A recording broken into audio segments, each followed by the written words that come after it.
বস, আজকের এই ভিডিওতে আমরা আপকামিং দুটো কাজের একটা গান এবং একটা ট্রেলার নিয়ে কথা বলবো। তো চলো আজকের ভিডিও শুরু করা যাক। প্রথমে আমরা কথা বলবো মা, শায়তান ইউনিভার্সের পরবর্তী ছবি মা। সেই ছবির যে পরিচালক বিশাল ফুরিয়া, তারা না দুটো কাজ আমার ভালো লেগেছিল। লাপাছাপি এবং সে ফরেন্সিক বানিয়েছিল, সেখানে সে যা চেঞ্জেস করেছিল ফরেন্সিকটা ভালো দাঁড়িয়েছিল। বাট তার ছড়ি টু একটা বড় প্রমিস করে ছবিটা ঠিক সেই জায়গায় দাঁড়াতে পারেনি। আমার এক্সপেকটেশান এখনও একটা লেভেল অবধি রয়েছে। এবার যেহেতু অজয় দেবগন প্রডিউসার এবং তার প্রোডাকশান থেকে মোটামুটি ভালো ছবি আসে, আর এই যে শায়তান যেরকমভাবে সে রিমেক করেছে, যে চেঞ্জেসটা করেছে, খুব অ্যাপ্রোপ্রিয়েট মনে হয়েছে আমার। এবার ভার্সের সিকোয়েল আসছে আগামী 2-1 মাসের মধ্যে, তারপরে শায়তান, ওটা রিমেক হবে শায়তানের সিকোয়েল। তো মোটামুটি অজয় দেবগনের লাইন আপটা ভালো এবং সেই ইউনিভার্সটা নিয়ে অনেক কিছু ভেবেছে, দেখার কীভাবে এক্সিকিউট করে।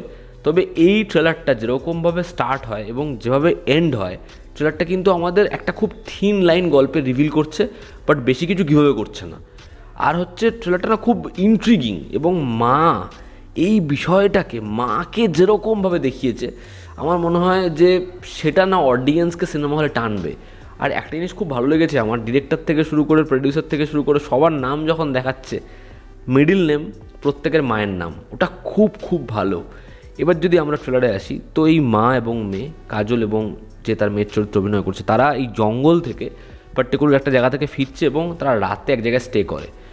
পরের দিন এই মেয়েটির ওখানকার তার সমবয়সী মেয়েদের সাথে বন্ধুত্ব হয়ে যায় এবং সে একটি গাছ সম্পর্কে জানতে পারে যেখানে দৈত্য থাকে, এমনটা সবাই বলে। মেয়েটি ওখানে যায়, তারপর থেকে ঘটা শুরু হয় অনিষ্ট, এবং একের পর এক মেয়ে গায়েব হয়। এবং ইনভেস্টিগেশন করতে এসে জানতে পারে যে এর আগেও মেয়েরা গায়েব হয়েছে। এবার যে জায়গাটারা উঠেছে, এরা বাঙালি, কারণ তাদের সাজ পোশাক, কথার ভঙ্গি, হিন্দিতে ভাঙা ভাঙা শব্দ শুনে সেটা বোঝাই যাচ্ছে। এবার এই দৈত্য কেন এই বলি গ্রহণ করে, এদের আগে কিভাবে রিচুয়ালস শুরু হয়েছিল, এবং এটা থামাতে গেলে তাদের কাজলের যে মেয়ে, তার বলি দিতে হবে। কিন্তু একজন মা কিভাবে এই শয়তানের সঙ্গে লড়বে, এই নিয়েই এই ছবিটা। এই ট্রেলারটা ভালো লেগেছে আমার, যে তারা যেভাবে ট্রিটমেন্টটা করেছে সেটা ভালো, এবং দৈত্যর বিষয়টাকে যেরকমভাবে এনেছে, আমার না সেরকম ধরনের ইন্ডিয়ান হরর ফিল্ম দেখতে ভালো লাগে না, যেখানে বিষয়টা দেখলে আমার মনে হবে তারা প্রচণ্ডভাবে হলিউড থেকে ইন্সপায়ার্ড এবং সেটার মধ্যে কোনো রকম রুটেড কিছু নেই। এবার এখানে দৈত্যর যে বিষয়টা দেখাচ্ছে, যেরকমভাবে একটা বিশাল বড় বট গাছের সাথে সেটা কানেক্টেড, এটা দেখে অনেকে মুঞ্জার কথা বলতে পারে এবং কিছু কিছু দৃশ্য সেরকম লাগছে। তবে যেহেতু ওটার মধ্যে একটা কমেডির পাঞ্চ ছিল এবং যেহেতু এটা একটা সিরিয়াস হরর ফিল্ম, তো আমার মনে হয় ওটা প্রথম 15-20 মিনিট লোকে মাথায় ভাববে, তারপর যদি ছবি ভালো হয় লোকে ভুলে যাবে। ভিএফএক্সের কিছু পোর্শন ভালো লাগছে, আবার কিছু পোর্শন নিয়ে ক্রিটিসিজম রয়েছে।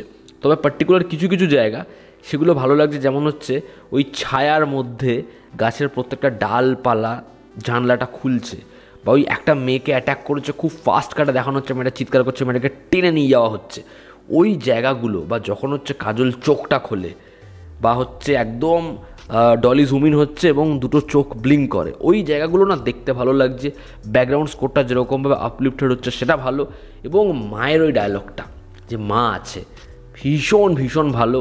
এখানে সবার ওপরে যে একজন দেবী, ঠিক আছে, তার সাথে মা কালীর যে রেফারেন্সটা নেওয়া হবে, আমার মনে হয় সেটা খুব হাইলাইটিং পয়েন্ট হবে, সেটা ভালো লাগছে। আর কাজলের পারফরমেন্স এখানে অনেক অনেক বেটার। মানে কাজল একটা নেটফ্লিক্সে কাজ করলো, আমার নামটা এই মুহূর্তে মনে পড়ছে না, কৃতি সানন ছিল, ভালো লাগেনি। কিন্তু কাজল তো ভীষণ পছন্দের অ্যাক্ট্রেস আমাদের, আমরা এত বছর ধরে তার কাজ দেখেছি। তো এখানে কাজলকে ভালো লাগছে। আর দেখার ছবিটা কেমন হয়, যদি ভয় পাওয়াতে সক্ষম হয় তাহলে আমার মনে হয় এই ছবি ওয়ার্ক করবে। তার কারণ হরর ছবি না, আমি বারবার করে বলি, অডিয়েন্স কিন্তু রয়েছে, শুধু জাম্প স্কেয়ার নয়, ওই অ্যাম্বিয়েন্সটা এমন বানাতে হবে যে সেটার মধ্যে অডিয়েন্স গেলে গা ছমছম করবে। যদি সেটা হয়ে যায় তাহলে ছবি ওয়ার্ক করবে, এবং ইমোশনালি যদি ছবিটা আমাদের এঙ্গেজ করতে পারে।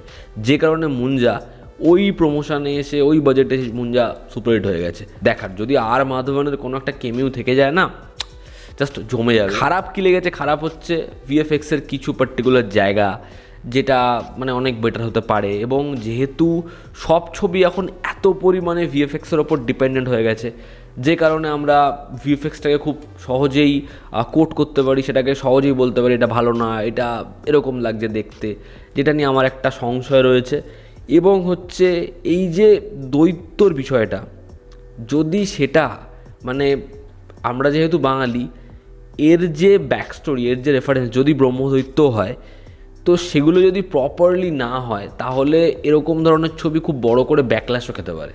ঠিক আছে, যেটা ছড়ির ক্ষেত্রে হয়েছিল, যে তুমি যেটা দেখাচ্ছ, যে সাবজেক্টটা বলতে চাইছো, সেটা খুব বড় নিয়েছো, উদ্দেশ্য খুব বড়, কিন্তু যেহেতু ডিটেলিং দিতে পারোনি, যেহেতু বিল্ড আপ দিতে পারোনি, রিসার্চ প্রপার নয়, জিনিসটা খুব বড়োভাবে ধেরিয়েছে।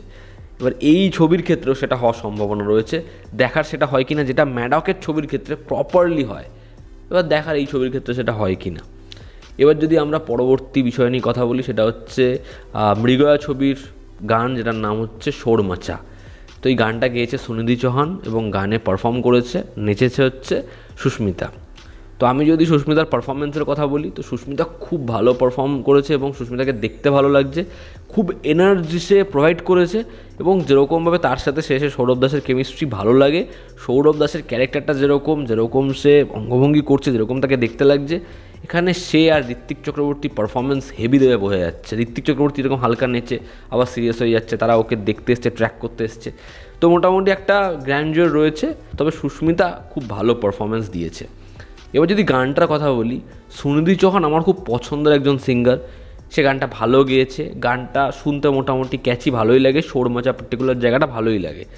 তো ঠিক আছে, গানটা ভালোই, লিরিক্সও এখানে ঠিকঠাক, কিন্তু গানটা যেরকমভাবে শুরু হয় এবং গানটা যে জায়গায় পৌঁছায়, আমার না একটা পয়েন্টে মনে হয় যে গানটার মধ্যে এবার বাংলা লিরিক্স আসবে। ঠিক আছে, এটা অল্প জায়গা, 2 লাইন হলেও আসবে, 1 লাইন হলেও আসবে, বা গানটা শুরুটা হয়তো হিন্দি হলো, তারপরে বাংলা জায়গাতেই আসবে, কিন্তু পুরো গানটা হিন্দিতেই আসে। এবার এই ক্যারেক্টারগুলো কিভাবে কথা বলে, এদের ব্যাকড্রপ কী, এরা বাঙালি কিনা এটাও তো আমি জানি না। ফলে এটা নিয়ে আমার একটা অল্প ক্রিটিসিজম রয়েছে যে এটাকে কেন হিন্দি গান করা হলো। যদি এই ক্যারেক্টারগুলো হিন্দিভাষী না হয় বা এই চরিত্রগুলো রেফারেন্সে কোনো রকম হিন্দি না থাকে, তাহলে এই গানটা জোর করে হিন্দি প্লেসমেন্ট মনে হবে। কিন্তু যদি এই ক্যারেক্টারগুলো হিন্দিভাষী হয় বা এই চরিত্রগুলো হিন্দি কথা বলে, বা এরা বাংলা সেরকমভাবে বলে না, ভাঙা ভাঙা হয়, যদি সেরকম একটা অ্যাসপেক্ট থাকে, তাহলে কিন্তু গানটা নিয়ে খুব বেশি সমস্যা হওয়ার কথা না।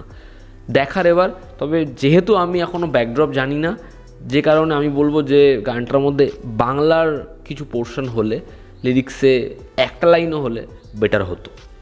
তো এই ছিল আমার ওপিনিয়ন আপকামিং এই দুটো কাজের ট্রেলার এবং গান নিয়ে। তোমরা যারা শুনেছো, দেখেছো, তোমাদের কেমন লেগেছে জানিও। জনতা আমাদের পাশে আছে, আবার দেখা হচ্ছে, টেক কেয়ার।